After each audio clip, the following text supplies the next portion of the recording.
OnePlus Plastic. Sorry, OnePlus 10R. Hello everyone, welcome to SamZone. কেন OnePlus Plastic বললাম সেটা আমি অবশ্যই ক্লিয়ার করছি। তবে এই স্মার্টফোনের একটি আনবক্সিং ফার্স্ট ইমপ্রেশনের ভিডিও আমাদের চ্যানেলে আরও 10 দিন আগে আপলোড করা হয়েছিল। হয়তো আপনারা তখন জেনেছিলেন যে স্মার্টফোন কী কী অফার করছে।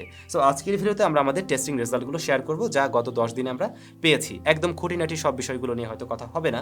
যারা ওই বিষয়গুলো জানতে চান, ডেসক্রিপশনে লিঙ্কটা দেওয়া থাকবে, চাইলে ওই ভিডিওটাও দেখে নিতে পারেন। অসংখ্য ধন্যবাদ আমাদের আজকের ভিডিও স্পন্সর লাইক টেলিকমকে। তাদের কাছে আপনারা OnePlus 10R পেয়ে যাবেন। এর সবগুলো ভ্যারিয়েন্টে এই মুহূর্তে অ্যাভেলেবেল রয়েছে। ভিডিও ডেসক্রিপশনে লাইক টেলিকমের যাবতীয় ইনফরমেশন দেওয়া রইল। তাদের সব বসুন্ধরা সিটির লেভেল 5-এ থাকছে। ওকে, বক্স কন্টেন্টের দিকে যাচ্ছি না। এই যে স্মার্টফোন ডিজাইনের নতুনত্ব এসেছে। OnePlus-এর ডিজাইন বরাবর আমরা মোটামুটি একটার সাথে একটা মিলতে দেখি, বাট এবারে একদম ডিফারেন্ট কিছুই দেখছি। একেবারে বক্সি শেপে এসেছে। স্মার্টফোনটা টোটালি প্লাস্টিক বা পলিকার্বনেট বিল্ড, ইভেন রেয়ার প্যানেলটিও, যে বিষয়ের কারণে আমি আসলে বলছিলাম OnePlus প্লাস্টিক। যখন কিনা আমি 50,000 প্লাস টাকা দিয়ে একটা ফোন কিনবো, তখন অবশ্যই আশা করতে পারি রেয়ার প্যানেলটিতে গ্লাস থাকবে এবং বডি ফ্রেমটি মেটাল হবে, যা এই স্মার্টফোনে আমরা দেখছি না। পাশাপাশি আবার অ্যালার্ট স্লাইডারও নেই OnePlus-এর সিগনেচার। তো সব মিলে একটু ওই রেগুলার OnePlus-কে যেভাবে আমরা চিনতাম তার চাইতে এটাকে আলাদা করা যায় ইজিলি। তবে ডিজাইনে নতুনত্ব আছে, হয়তো অনেকেরই ভালো লাগবে।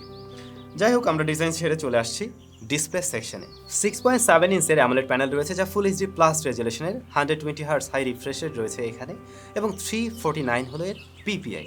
360 হার্টজ টাচ স্যাম্পলিং রেট। বেশ কিছু অ্যাপ্লিকেশন এবং গেমের ক্ষেত্রে এটা 700 পর্যন্ত যেতে পারে। 10 বিট কালার সাপোর্ট করছে এবং কর্নিং গরিলা গ্লাস 5-এর প্রোটেকশন রয়েছে। অন পেপার আমরা যে ডিসপ্লেটা দেখছি বেশ ভালো কিছু অফার করছে। তবে ডিসপ্লেটার যে বিষয়টা আপনার নজর কেড়ে নেবে তা হলো এর চিন বা বেজল। বিশেষ করে লোয়ার চিনটার দিকে লক্ষ্য করুন, আর উপরের চিনটার দিকে আপনি লক্ষ্য করুন, একদমই সিমেট্রিক্যাল লাগছে না। সো এই বিষয়টা কিন্তু আমরা এরকম বাজেটের, অর্থাৎ 50,000 টাকার বা হাই মিড রেঞ্জ বাজেটের স্মার্টফোনে খুব একটা লক্ষ্য করি না। সো এই ব্যাপারটা ভালো লাগার মতো ছিল। ডিসপ্লের টপে সেন্টারে থাকছে সিঙ্গেল পাঁচ হোল। ডিসপ্লেটা যথেষ্ট কালারফুল, খুবই ব্রাইট। একদম আউটডোরেও আপনি এটা ইজিলি ব্যবহার করতে পারবেন, ডিরেক্ট সানলাইটেও। খুবই রেসপন্সিভ ডিসপ্লে। টাচ রেসপন্সে কোনো ধরনের প্রবলেম পাইনি। 120 হার্টজও ঠিকঠাকভাবে পুশ করতে পারছে। কিছু অ্যাপ্লিকেশনের ক্ষেত্রে আমরা একদম 120 হার্টজ পাইনি, মাঝে মধ্যে একটু কমতে দেখছিলাম, বাট 90 হার্টজের আশেপাশে এটা ছিল। 50,000 টাকার একটা স্মার্টফোনের ডিসপ্লে হিসাবে এটা মোটেই পিছিয়ে থাকবে না। আমার মনে হয় আপনাদেরকে সন্তুষ্ট করতে পারবে ইজিলি। আর হ্যাঁ, ডিসপ্লের নিচেই কিন্তু ফিঙ্গারপ্রিন্ট স্ক্যানার, যা সুপার ফাস্ট এবং অ্যাকুরেট। Performance section. স্মার্টফোনটি 8GB এবং 12GB র্যাম ভ্যারিয়েন্টে পাওয়া যায়। আমাদের হাতে যে ডিভাইসটা রয়েছে এটা 12GB র্যাম ভ্যারিয়েন্টের। স্টোরেজ সলিউশন UFS 3.1 LPDDR5-এর র্যাম রয়েছে।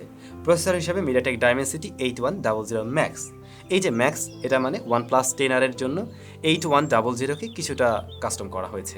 বিশেষ করে গ্রাফিক্স সেশনে একটু ইমপ্রুভমেন্ট এসেছে। তো এই প্রসেসরের 4টি কোর হলো 2.8 GHz-এর, বাকি 4টি কোর 2 GHz-এর। অ্যান্ড্রয়েড 12 দিয়ে রান করছে এবং সাথে থাকছে অক্সিজেন OS 12.1।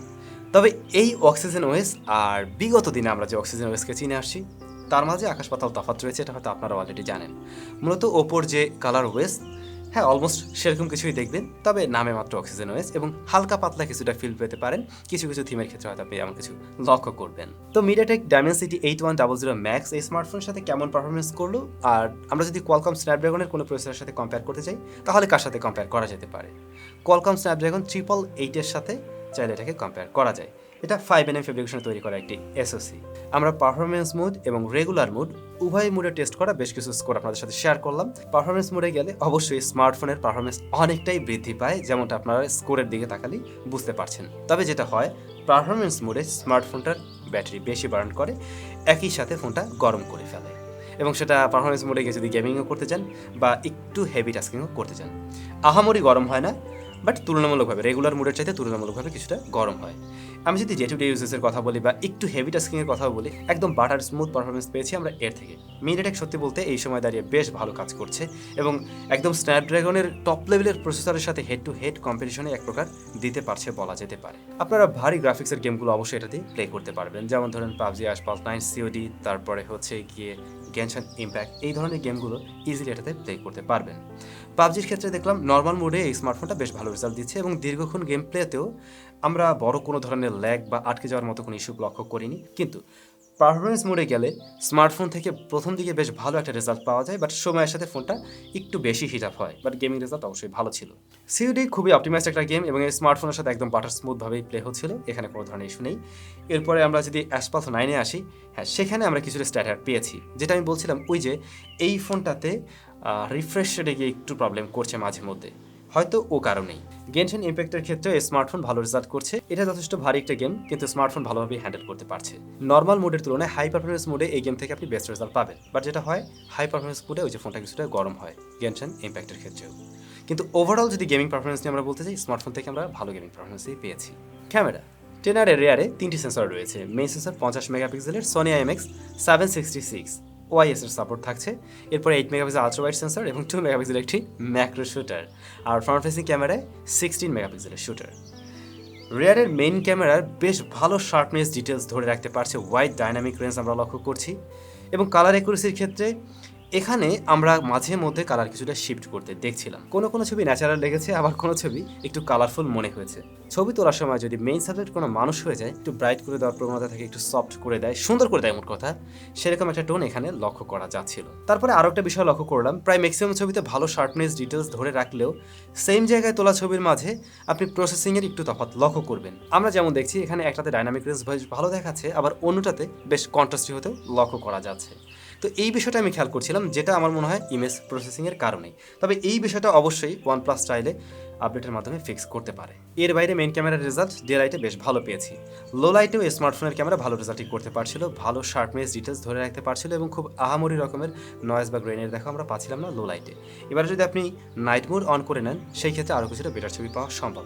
লাইট কিছুটা বাড়িয়ে দেয় এবং নয়েজ কিছুটা কাট করে এবং ছবিগুলোকে একদম সফট করে ফেলছিল না মোটেই। নাইট মোড নিয়ে আপনি অবশ্যই সচেষ্ট থাকবেন, যেমনটা আমিও আছি। আমরা যদি আসি আলট্রা ওয়াইড সেন্সরে, যাও প্রপার লাইটিং কন্ডিশনে মেইন সেন্সরের মতোই ভালো শার্পনেসই ধরে রাখতে পারছিল। হ্যাঁ, ডিটেলসের দিক থেকে একটু পিছিয়ে পড়বে অবশ্যই, যেহেতু এখানে আমরা কম মেগাপিক্সেলের সেন্সরই দেখছি। ডিটেলসে কিছুটা পিছিয়ে থাকে, ডাইনামিক রেঞ্জেও একটু পিছিয়ে থাকে। তবে কালার অ্যাকুরেসি দুইটার ক্ষেত্রে অলমোস্ট আমরা কাছাকাছি পেয়েছি। পোর্ট্রেট মোড পাবেন, এজ ডিটেকশন খুবই ভালো পেয়েছি এবং পোর্ট্রেট মোড আমার কাছে ভালোই লেগেছে। মেইন সাবজেক্টকেও ভালো শার্পনেসই রাখতে পারে। অনেক ফোনে আমরা দেখি কালার শিফট করে পোর্ট্রেট মোডে, বাট এখানে সেরকম কোনো ইস্যু পাওয়া যায়নি। আছে 2 মেগাপিক্সেলের একটি ম্যাক্রো শুটার। এটা নিয়ে নতুন করে আর কিছু বলার নেই, এটা ওই প্রপার লাইট পেলে চলনসই ছবি আর কি দিতে পারছে। স্মার্টফোনের মেইন ক্যামেরায় ভিডিও রেকর্ড করা যাবে সর্বোচ্চ 4K 30 FPS এ। স্টেবিলিটি কিন্তু 4K-তে পাচ্ছে না, তবে আপনি 1080p 60 FPS এ স্টেবিলিটি পাবেন। 4K ক্ষেত্রে বেশ ভালো শার্পনেস এবং ব্রাইট একটা ভিডিও দিতে পারে, তবে আপনাকে স্টেবলভাবে শ্যুট করে নিতে হবে। ফ্রন্ট ফেসিং ক্যামেরা যদি আসি, 16 মেগাপিক্সেলের শুটার এবং এটা টোটালি আমার কাছে মনে হয়েছে কোনো ওপো বা ভিভোর ক্যামেরায়। একদম এখানে পুরোটাই আমার এমন মনে হয়েছে। চেহারা একদমই গ্লো করতে থাকবে, ফর্সা বানিয়ে দেবে, খুবই সুন্দর লাগবে আপনাকে। সেলফি লাভারদের এমন পছন্দ হয় হয়তো, আবার টিকটক বা এই টাইপের ভিডিও করতে চাইলেও খারাপ হবে না হয়তো। আমি personally front facing camera naturally পছন্দ করি, তবে এর ছবি হয়তো আপনাদের অনেকের পছন্দ হতে পারে। আমাদের ডিভাইসটাতে কিন্তু 5000 mAh এর ব্যাটারি রয়েছে, তবে এর আরও একটি ভ্যারিয়েন্ট রয়েছে, সেখানে 4500 mAh এর ব্যাটারি। আর আমাদের ফোনের সাথে আমরা পেয়েছি 80 ওয়াটের চার্জার, তবে ওই যে অন্য ভ্যারিয়েন্টটা 4500 mAh এর, ওটার সাথে আপনি পাবেন 150 ওয়াটের চার্জার। 80 ওয়াট দিয়ে এটাকে ফুল চার্জ করতে সময় লেগেছে 37 মিনিট 0 to 100%। তবে ওই যে 150 ওয়াট, সেটা দিয়ে নাকি মাত্র 17-18 মিনিট লাগে ফুল চার্জ করতে। ওইটা বাংলাদেশে এই মুহূর্তে অ্যাভেলেবেল আছে কিনা আমি জানি না, বাট এইটা অ্যাভেলেবেল আছে। ব্যাকআপ ভালো পাবেন, 5nm এর প্রসেসর রয়েছে এবং ফোনটা ভালো একটা ব্যাকআপ দিতে পারে। আপনি একদিন অনায়াসে ইজিলি ব্যবহার করতে পারবেন। আপনি যদি মোটামুটি একটু হেভি ইউজার হয়ে থাকেন, আমি বলবো একেবারে দিন শেষে গিয়ে চার্জ করা লাগতে পারে, এর বাইরে লাগবে না। 120 Hz অন রেখে। স্পিকার দুইটা উপরে নিচে, ভলিউম লেভেল একদমই ঠিক আছে, এর চাইতে বেশি মনে হয় লাগে না। আর হ্যাঁ, এটার সাউন্ড যথেষ্ট ক্লিয়ার। বেসিক একটু কম মনে হতে পারে, আর একটু বেসি হলে ভালো লাগতো, বাট ট্রাভেল সেকশন এবং ক্ল্যারিটি এগুলো ভালো পেয়েছি। নেটওয়ার্ক কানেক্টিভিটিতে কোনো ধরনের ইস্যু পাওয়া যায়নি বোথ কানেকশনে। এছাড়া প্রয়োজনীয় সমস্ত সেন্সরসগুলো রয়েছে।